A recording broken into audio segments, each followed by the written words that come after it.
Assalamualaikum, jumpa di channel Sandekala. Sekarang kita akan dengarkan cerita silat dengan judul Pilih Tanding. Selamat mendengarkan.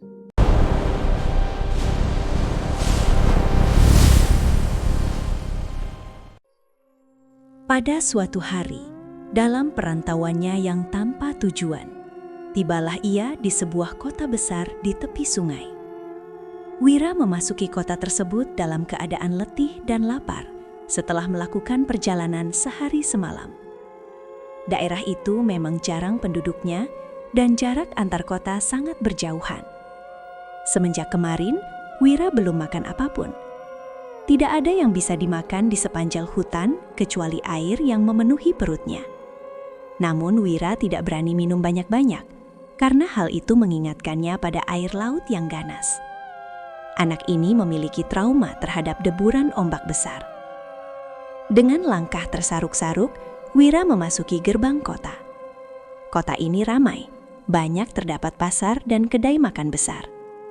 Tak butuh waktu lama bagi Wira untuk mendapatkan sisa makanan dari sebuah kedai. Biarpun perutnya sudah sangat lapar, Wira tidak tampak tergesa-gesa saat membawa makanan itu ke bawah sebatang pohon beringin besar di pinggir jalan. Ia makan dengan tenang, bahkan dengan teliti memilih bagian makanan yang masih layak. Ia sama sekali tidak tahu bahwa semenjak memasuki kota, ia telah diawasi oleh seorang lelaki tinggi besar berwajah garang, yang gerakannya seringan kucing. Tulang yang kuat, bakat yang murni. Beberapa kali orang itu berbisik dengan nada puas. Tingkah laku orang tinggi besar ini benar-benar mencurigakan. Biarpun tubuhnya perkasa, ia bergerak cepat dan gesit. Anehnya, tiap kali bertemu orang, ia menyelinap dan bersembunyi. Karena gerakannya yang sangat ringan, tidak ada orang yang sadar bahwa ia sedang mengikuti Wira. Wajahnya bundar dengan mulut lebar, jenggotnya pendek dan kaku seperti jarum yang sudah memutih sebagian. Yang menyolok adalah pakaiannya. Bajunya berwarna merah darah, sedangkan celananya berwarna biru tua. Melihat ada sesuatu yang menonjol di punggung bajunya, dapat diduga bahwa orang ini membawa senjata tajam. Kala itu, kekacauan sering terjadi, maka membawa senjata bukanlah pemandangan asing. Bukan hanya para jawara, bahkan orang awam pun banyak yang membawa senjata untuk perlindungan diri. Ketika Wira tengah makan, orang tinggi besar itu mendekat dengan muka menyeringai. Wira mengangkat wajahnya. Sosok orang itu tidak membuatnya takut, ia justru mengerutkan kening. Ia sengaja memilih tempat sunyi di bawah pohon agar tidak diganggu. Mengapa orang ini datang dan memandangnya dengan seringaian aneh? "Bapak tua, apakah kau juga lapar?" tanya Wira menghentikan makannya. Orang itu tertegun, lalu tertawa. "Aku memang lapar sekali." Sikap orang itu dibuat seolah benar-benar kelaparan. Wira melihat sisa makanan di mangkuk bututnya. Sebetulnya ia belum kenyang, tapi perutnya sudah tidak perih lagi. Tiba-tiba ia menyodorkan mangkuknya kepada lelaki itu dan berkata, "Nah, ambillah dan makanlah ini." Kembali orang itu tertegun. Diam-diam ia merasa geli sekaligus heran melihat ketenangan anak kecil ini. "Kau tidak tahu siapa aku," pikirnya. "Maka kau berani bersikap seperti ini padaku." Sebenarnya siapakah kakek berwajah menyeramkan ini? Jika penduduk kota tahu siapa dia, tentu akan terjadi geger besar. Telah beberapa hari ini, suasana di kota menjadi mencekam karena beberapa anak kecil lenyap diculik. Warga sudah berusaha menyelidik, namun hasilnya nihil karena si penculik bekerja bagaikan hantu tanpa meninggalkan jejak sedikit pun. Andai saja mereka tahu bahwa penculik itu adalah Ki Jagat Rewok, seorang jago silat beraliran sesat yang memiliki tabiat mengerikan, tentu seisi kota akan gempar ketakutan. Ki Jagat Rewok adalah tokoh berilmu tinggi yang ditakuti karena kegilaannya. Ia menangkap anak-anak bukan untuk dijual, melainkan untuk dijadikan tumbal sekaligus disantap demi memperdalam ilmu hitamnya. Kini, Ki Jagat Rewok tengah berada di kota dan telah memangsa beberapa korban. Lebih dari itu, hari ini ia justru mendekati Wiradharma dan malah ditawari sisa makanan oleh bocah itu. "Anak manis, makanlah biar kenyang," kata Ki Jagat Rewok dengan kedua mata yang berputar-putar liar. Wajah bundarnya yang dipenuhi cambang putih kaku memang sangat mirip dengan muka harimau tua. "Kalau kau masih kurang, bilang saja. Aku akan sediakan untukmu." Kakek ini melirik mangkuk butut di tangan Wira yang berisi sisa makanan kedai. Dengan gerakan secepat kilat, ia merampas mangkuk itu dan membantingnya hingga hancur berkeping-keping. Wira memandang dengan heran sekaligus marah. Namun si muka macan itu berkata, "Tunggulah sebentar, makanan sampah seperti itu tidak layak kau telan. Aku akan carikan hidangan yang pantas untukmu." Ia melangkah lebar menuju kedai besar dan tak lama kemudian kembali menghampiri Wira sambil membawa 2 mangkuk penuh masakan yang masih mengebul panas. Harum masakan itu seketika membuat liur Wira menetes. Namun Wira memang anak yang aneh. Ia justru menatap Ki Jagatrewok dengan tajam dan berkata, "Bapak tua, aku tidak bisa memakan masakan ini. Kita tidak saling kenal, tidak ada urusan apapun di antara kita. Mengapa tiba-tiba kau datang memberikan makanan mewah? Tentu ada udang di balik batu. Apa sebenarnya maumu?" Kini Ki Jagatrewok benar-benar tercengang. Belum pernah ia bertemu anak kecil secerdik ini. "Anak kecil, siapa namamu? Kau benar-benar cerdik, aku suka melihatmu." "Aku Wiradharma, dan siapakah kau, Paman? Aku tidak punya apa-apa sebagai penukar makanan semahal ini." Ki Jagatrewok tertawa bergelak hingga suaranya menggetarkan udara. "Anak bodoh, mengapa ribut soal penukaran? Aku pun mengambil makanan ini tanpa membayar." "Apa? Kalau begitu kau mencuri?" Mendengar itu, Wira langsung mendorong 2 mangkuk tersebut hingga tumpah ke tanah yang kotor. "Aku tidak sudi makan barang curian. Kau pencuri tua. Lekas pergi dan jangan ganggu aku lagi." Rasa heran si kakek berubah menjadi amarah yang meledak. "Tolol! Disuruh makan agar gemuk dan sehat malah banyak membantah. Kau pikir kau bisa melawan Ki Jagatrewok?" Tiba-tiba tangannya menyambar dan tahu-tahu leher Wira sudah dicengkram. Seperti harimau menangkap kelinci, jawara tinggi besar itu melangkah lebar, membawa Wira yang tak mampu berkutik lagi. Dalam sekejap mata, ia sudah hilang dari pandangan warga yang mencoba mengejar. Di saat keributan itu memuncak, muncullah seorang wanita cantik yang bersikap gagah. Usianya sekitar 25 tahun, mengenakan pakaian sederhana berwarna putih. Di pinggangnya tergantung sebatang pedang pusaka. Ia adalah Dyah Enggal, yang dikenal dengan julukan Sekar Putih. Ia segera melakukan penyelidikan begitu mendengar kabar tentang penculikan bocah oleh lelaki bermuka macan. Sementara itu, Ki Jagatrewok membawa Wiradharma ke dalam hutan liar di selatan kota. Begitu tiba di sebuah lapangan yang dikelilingi pohon-pohon raksasa, ia melemparkan Wira ke tanah. Wira terguling. Namun dengan tangkas, ia segera melompat berdiri. Matanya membelalak ngeri melihat tulang belulang manusia dan tengkorak anak kecil berserakan di tanah. Ki Jagatrewok mengambil sebuah kantong yang digantung di dahan pohon. Ia mengeluarkan sebutil buah aneh yang kulitnya bersisik seperti kulit ular. "Makanlah ini," perintah Ki Jagatrewok kepada Wiradharma sambil menyodorkan buah aneh itu. Namun Wira tidak mau menerimanya dan hanya menggelengkan kepala. Sinar mata anak ini sama sekali tidak memperlihatkan rasa takut terhadap jawara gila itu. "Ayo makan," Ki Jagatrewok membentak lagi. Tetapi dengan bandelnya, Wira tetap bergeming. Ki Jagatrewok naik pitam. Ia mencengkeram leher Wira, dan sekali tekan saja mulut anak itu terbuka paksa. Buah bersisik itu diremas dengan tangan kanannya dan dijejalkan ke dalam mulut Wira.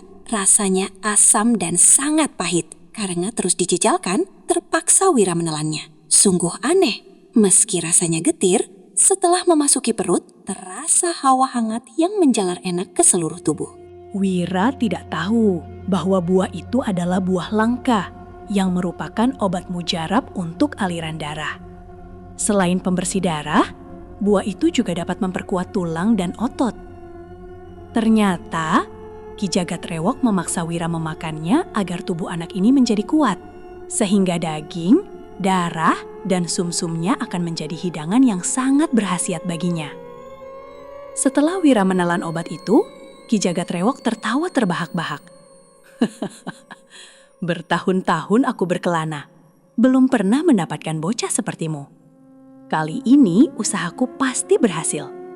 Kau adalah bocah ajaib. Jantung dan otakmu pasti akan menyempurnakan ilmuku."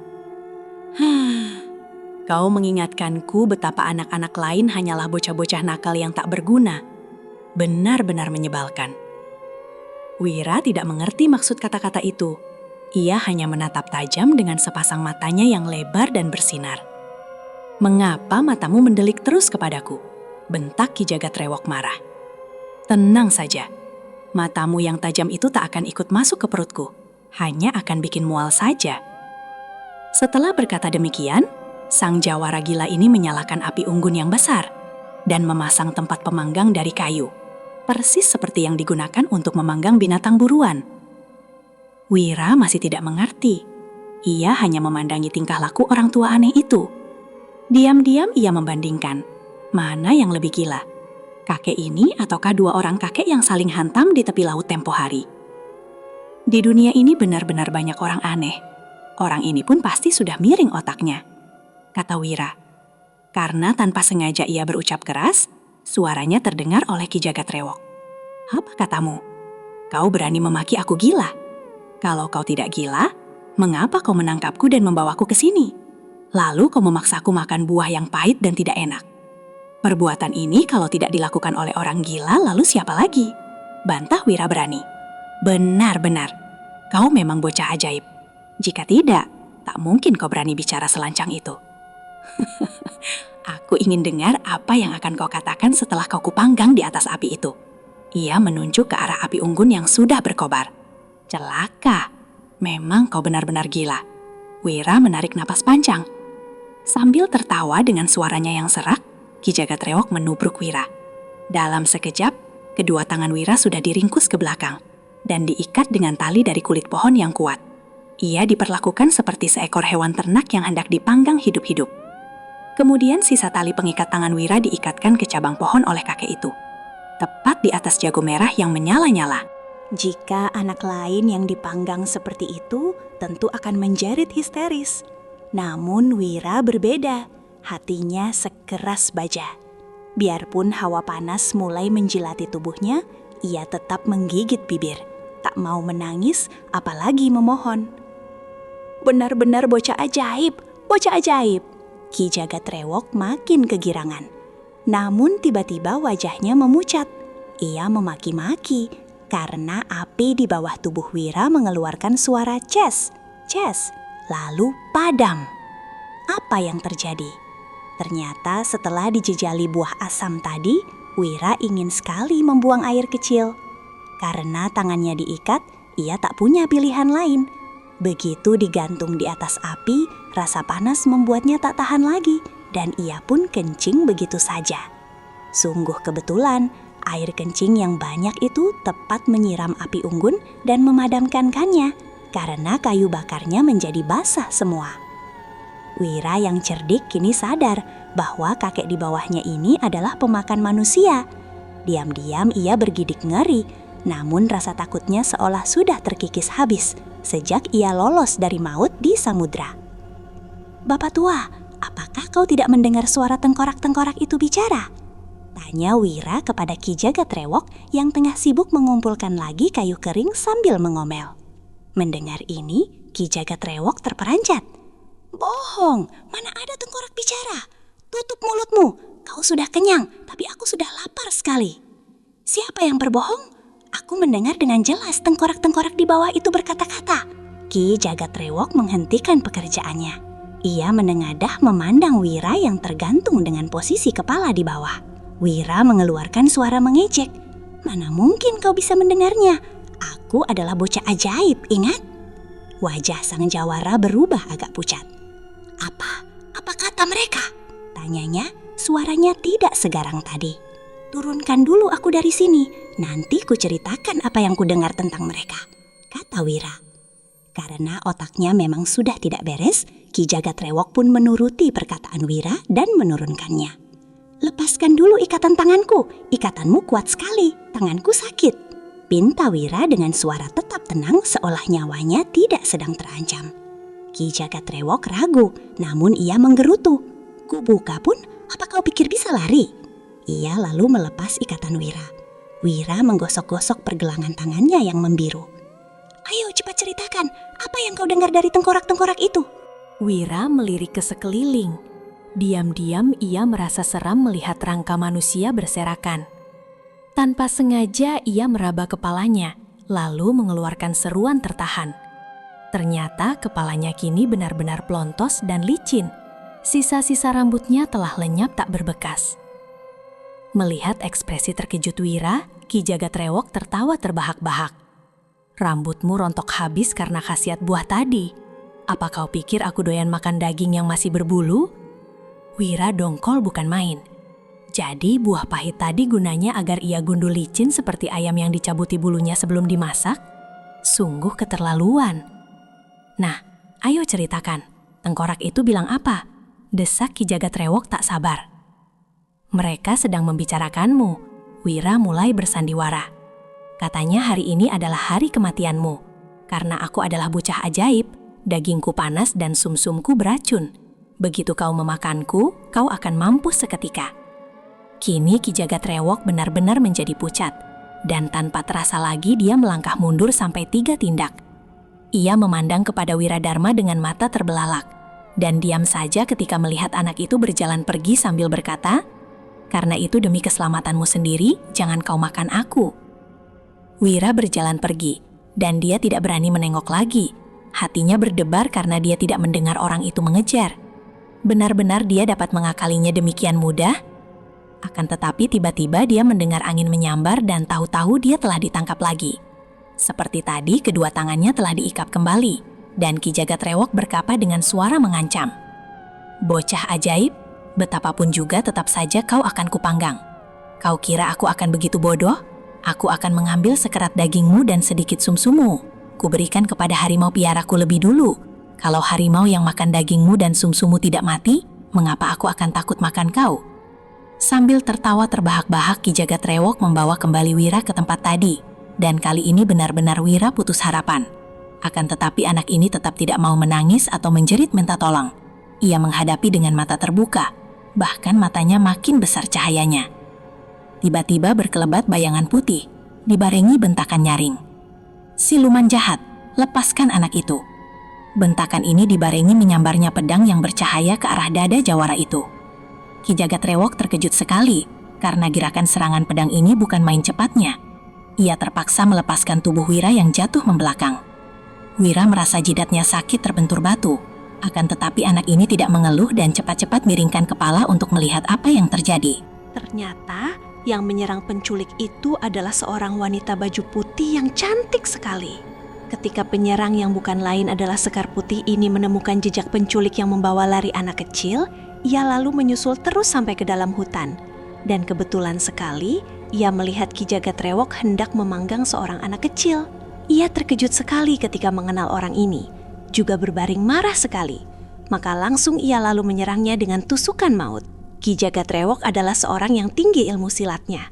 Maka biarpun diserang dengan tiba-tiba secara hebat ini, masih dapat dia melepaskan Wira. Kemudian sekali saja tangannya bergerak, dia telah mencabut sebatang golok yang amat besar dan tajam. "Bangsat kecil, siapa kau berani sekali menyerangku?" bentak Ki Jagatrewok sambil memalangkan goloknya di depan dada dengan sikap mengancam.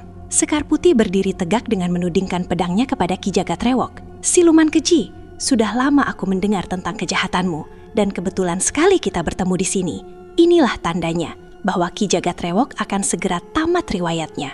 Orang jahat, kau telah kehilangan anakmu sendiri, mengapa kau sekarang berlaku kejam kepada anak-anak orang lain? Apakah kau sudah tidak mempunyai perasaan lagi, sehingga kau membuat anak-anak menjadi seperti ini?" Dengan tangan kirinya, Sekar Putih menunjuk ke arah tengkorak-tengkorak yang menggeletak di kanan kiri Wira. Semenjak tadi Ki Jagatrewok berdiri bengong dan takjub. Belum pernah dia melihat seorang wanita yang dalam pandangan matanya demikian cantik jelitanya, yang mengingatkan dia kepada istrinya dahulu. Kemudian mendengarkan ucapan Sekar Putih, dia seperti tersadar, dan untuk beberapa lama dia tak dapat berkata-kata. "Ki Jagatrewok, bersedialah untuk mampus," Sekar Putih membentak ketika melihat orang itu hanya berdiri memandangnya dengan mata terbelalak kagum. Dengan seruan ini, wanita perkasa itu kembali menyerang dengan pedangnya, dan kali ini ia menggerakkan pedangnya secara lihai sekali. Inilah ilmu pedang keturunan dari keluarganya, dan biarpun Ki Jagatrewok amat lihai, namun dia segera menjadi repot sekali menghadapi serangan pedang ini. "Nona, tahan Nona, aku tak dapat melawanmu." Sekar Putih membelalakkan matanya yang bagus. Ia merasa heran sekali mendengar suara lawannya. Dan ketika ia memandang, ternyata bahwa jawara yang bertubuh besar dan bermuka seperti harimau itu telah menangis terseduh-seduh. "Nona, jangan serang aku. Kalau kau kehendaki, aku akan melepaskan anak ini. Aku akan melakukan apa saja yang kau kehendaki. Akan tetapi, jangan kau tinggalkan aku selamanya. Sekar Putih sudah mendengar tentang Ki Jagatrewok dan sudah mendengar pula tentang riwayat orang aneh ini. Juga tahu bahwa orang ini otaknya miring. Akan tetapi mendengar kata-kata permintaan itu, mau tidak mau ia merasa jengah dan merahlah mukanya. Keparat, serunya marah. Dan kembali pedangnya membacok dengan gerakan hebat. Bacokan ini dahsyat sekali. Dan demikian cepatnya sehingga tak mungkin dielakkan pula. Terpaksa Ki Jagatrewok menangkis dengan goloknya. Terang! Bunga-bunga api berpijar dan Sekar Putih merasa tangannya tergetar hebat. Nona, jangan serang aku. Jangan tinggalkan aku. Berkali-kali Ki Jagatrewok berkata dengan suara dengan penuh permohonan. Akan tetapi Sekar Putih menjadi makin penasaran dan marah. Ia menyerang terus bertubi-tubi dan lawannya hanya menangkis atau mengelak cepat. Sama sekali tidak mau membalas, hanya minta-minta dengan suara pilu. Sesungguhnya, Sekar Putih sendiri merasa bahwa kepandaian jawara ini masih lebih lihai daripadanya. Kalau Ki Jagatrewok membalas, tentu akan terdesak wanita perkasa ini. Akan tetapi jawara itu tidak mau membalas sedikit pun juga. Setelah melakukan perlawanan selama 50 jurus lebih, akhirnya sebuah bacokan pedang Sekar Putih menyerempet lengan kanannya, sehingga segumpal daging dekat sikunya terbabat pedang, dan goloknya lepas dari pegangan. "Aduh, Nona, jangan lukai aku," jawara itu berseru, akan tetapi Sekar Putih mendesak terus. Cep, cep, 2 kali ujung pedangnya berhasil menusuk pundak dan paha lawannya. Ki Jagatrewok mengadu-adu dan terhuyung-huyung mundur. "Nona, Nona, jangan lukai aku." Ia masih berseru dan mengangkat kedua tangannya ke atas sambil memandang kepada Sekar Putih dengan sinar mata mengasih. Sekar Putih diam-diam merasa kasihan juga kepada orang ini. Akan tetapi mengingat kejahatan-kejahatannya yang sudah melampaui batas peri kemanusiaan, Sekar Putih menggigit bibirnya yang merah lalu melompat maju dengan sebuah tusukan hebat sekali. "Aduh, istriku, mengapa kau berhati sekejam itu?" Ki Jagatrewok menjerit. Dan setelah memanggil-manggil istrinya, tubuhnya berkelojotan dan tak lama kemudian dia menghembuskan napas terakhir. Dadanya telah tertembus oleh pedang Sekar Putih yang cepat membersihkan pedangnya. Dan sekali tebas saja, ia telah memutuskan tali yang mengikat kedua tangan Wiradharma. Sekar Putih mengira bahwa anak ini akan berlutut menghaturkan terima kasih kepadanya. Akan tetapi dia kecelik besar. Wira bahkan berdiri tegak di depannya dengan sinar mata bernyala-nyala dia mencela. "Kau kejam sekali." Sekar Putih benar-benar tertekun. "Apa? Aku kejam? Kalau aku kejam, habis bagaimana kau menganggap dia itu?" Dengan pedangnya ia menunjuk ke arah mayat Ki Jagatrewok. Dia jahat," jawab Wiradharma tanpa ragu-ragu lagi. Anak bodoh. Kalau aku tidak berlaku seperti yang kau sebut kejam tadi, apa kau kira sekarang kau masih dapat bernapas lagi? Mungkin kau sudah masuk ke dalam perutnya yang gendut itu." Akan tetapi tidak perlu dibunuh, bantah Wira. Mendengar kata-kata ini, diam-diam Sekar Putih terheran. Ia tadi sudah merasa heran mengapa anak ini tidak merasa mengeluh atau menangis. Tadinya ia mengira bahwa anak ini tentu ditotok jalan darahnya. Akan tetapi ternyata anak ini tidak apa-apa. Mengapa ada anak demikian bandel dan kuat? Jidat anak itu masih berdarah bekas terbentur ketika jatuh tadi. Akan tetapi sedikit pun tidak pernah mengeluh. Dan sekarang kata-kata itu lagi. Sungguh-sungguh tak pantas keluar dari mulut seorang anak kecil. Wiradharma kini bebas, namun dia justru memprotes tindakan penyelamatnya. "Apakah kamu ingin saya melanjutkan ke pertemuan mereka dengan pihak berwajib atau perjalanan Wira selanjutnya?" Sekar Putih merasa tidak seharusnya berbantah dengan seorang anak berusia 5 tahun. Akan tetapi anak ini memang lain dari yang lain. Kata-katanya membuat sang pendekar merasa penasaran sekaligus gemas. Ia telah menolong nyawa anak ini, dan apa balasannya? Sebuah celaan. "Bocah ingusan, kau tahu apa?" bentak Sekar Putih. "Kau lihat rangka-rangka itu. Kalau si jahat itu tidak kubunuh, kau pun akan menjadi rangka. Bukan kau saja, masih banyak anak-anak kecil yang akan ditangkap dan dibunuhnya secara keji. Aku telah membunuh seorang jahat demi keselamatan banyak nyawa anak-anak sepertimu. Dan kau masih menganggap aku kejam?" Setelah mendengar pembelaan ini, baru agaknya Wiradharma mau mengerti. Ia mengangguk-anggukkan kepalanya yang gundul licin itu dan berkata, "Kanjeng Noni, kau benar dan aku yang salah. Terima kasih banyak atas pertolonganmu tadi." Sekar Putih mau tidak mau tersenyum, meski hatinya masih sedikit dongkol. Alangkah mahalnya ucapan terima kasih dari bocah jembel ini. Namun diam-diam ia tertarik. Anak ini bukan anak biasa, dan cara ia mengakui kesalahan sendiri benar-benar mengherankan sekaligus mengagumkan. Anak kecil, siapakah namamu? Namaku Wiradharma. Sebatang kara, Wira mengangguk sunyi. Tidak punya tempat tinggal, Wira menggeleng tanpa suara. Sekar Putih menarik napas panjang. Alangkah banyaknya anak terlantar seperti Wiradharma ini, berkeliaran menjadi pengemis dan tak jarang mati kelaparan. Namun, belum pernah ia bertemu jembel kecil yang memiliki sorot mata seperti ini. Wajahnya pun sangat berbeda dengan anak pengemis lainnya.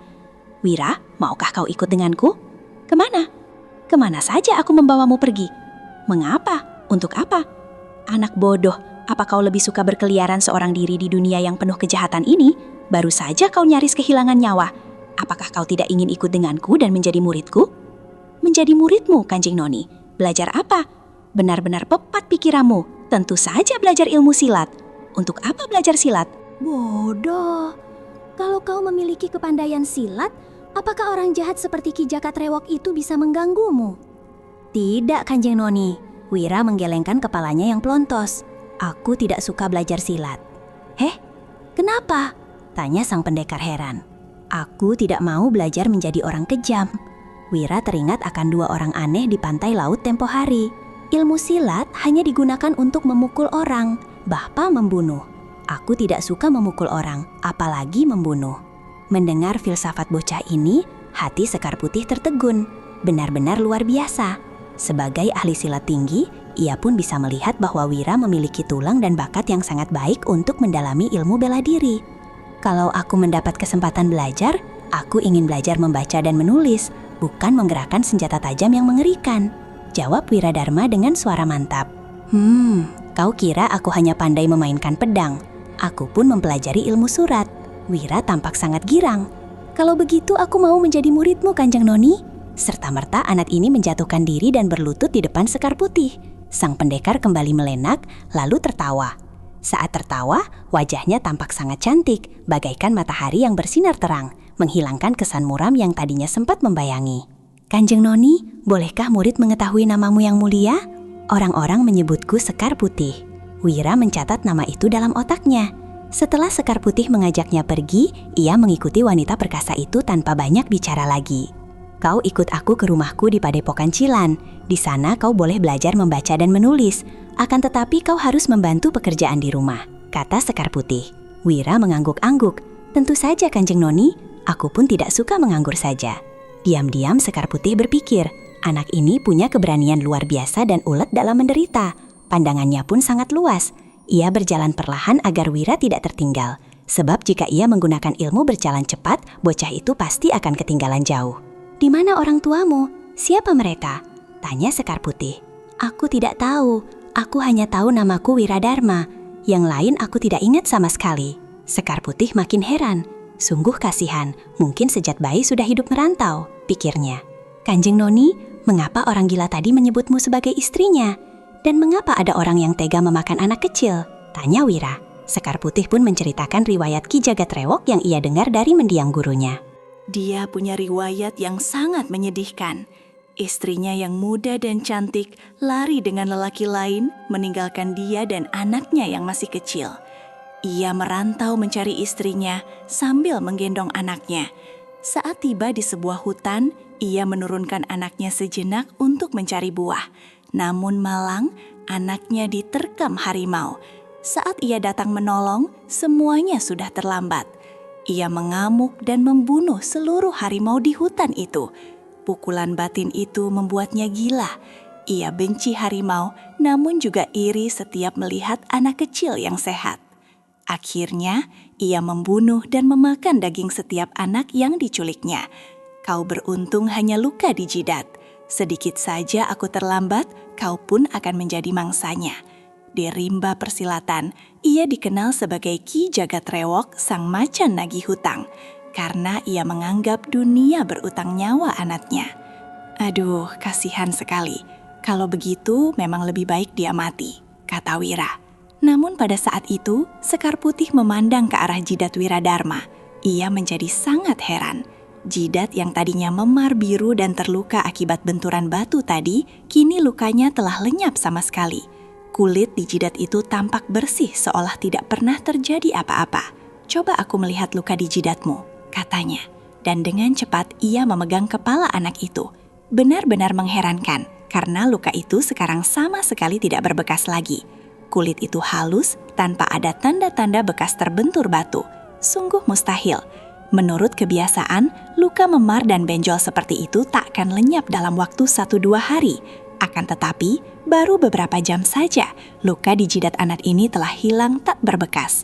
Melihat raut wajah pendekar wanita itu yang penuh keheranan, Wiradharma bertanya, "Ada apa yang aneh pada jidatku, Kanjeng Noni? Kau tadi diberi makan apa oleh Ki Jagatrewok?" tanya Sekar Putih tanpa mempedulikan pertanyaan Wira. Sebelum dia hendak memanggangku, dia menjejalkan sebutir buah yang pahit dan masam ke dalam mulutku sehingga terpaksa aku menelannya. Buah yang kulitnya bersisik seperti ular. Ketika Wira mengangguk membenarkan, Sekar Putih terkejut dan girang sekali. Ia memegang kedua pundak Wira dengan keras hingga anak itu menyeringai kesakitan, membuatnya cepat-cepat melepaskan pegangannya. "Apanya yang hebat, Kanjeng Noni? Buah itu rasanya tidak enak sekali. Kau tahu apa? Buah itu khasiatnya luar biasa. Ratusan jawara dan tokoh persilatan berani mempertaruhkan nyawa untuk mendapatkan buah yang hanya tumbuh di puncak Gunung Keramat dan hanya berbuah setiap 50 tahun sekali. Kau mau tahu kehebatannya?" Sekar Putih mencabut pedangnya, dan secepat kilat ia menggoreskan ujung pedang pada lengan kiri Wira. Anak itu terkejut, namun biarpun merasa perih, dia tidak mengeluh. Darah mengalir keluar dari kulit yang terbuka. Akan tetapi hanya sebentar saja. Darah itu segera membeku dan menutup luka dengan cepat. Ketika Sekar Putih menggosok sisa darah kering itu, ternyata luka di kulitnya telah tertutup kembali, hanya menyisakan guratan halus yang hampir tidak kelihatan. "Kau lihat, hebat bukan? Kecuali uratmu terputus, kulit dan dagingmu menjadi kebal. Biarpun terluka, kau akan segera sembuh. Kalau kau sudah mempelajari tenaga dalam, bahkan kau tak akan mempan oleh senjata tajam. Kau benar-benar beruntung, Wiradharma." Wira kurang mengerti istilah-istilah itu, namun melihat khasiat ajaib buah tersebut, dia hanya bisa melongo kagum. "Semua ini berkat pertolonganmu, Kanjeng Noni. Kalau kau tidak datang, apa gunanya buah itu bagiku?"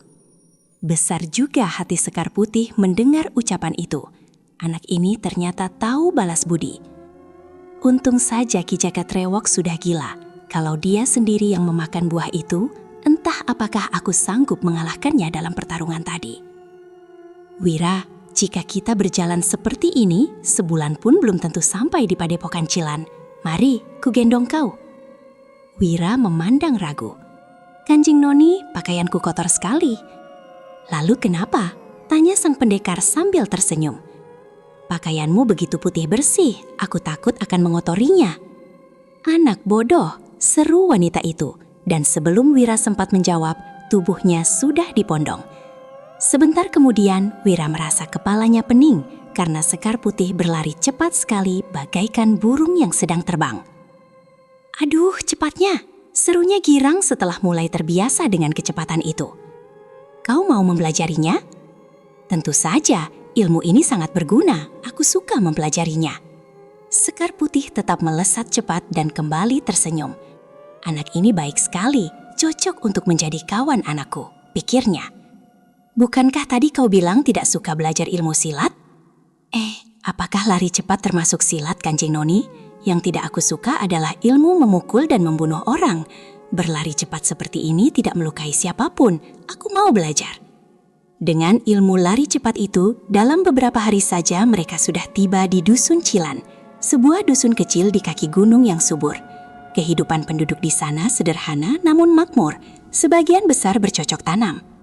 Rumah keluarga sang pendekar cukup terkenal karena paling besar di sana.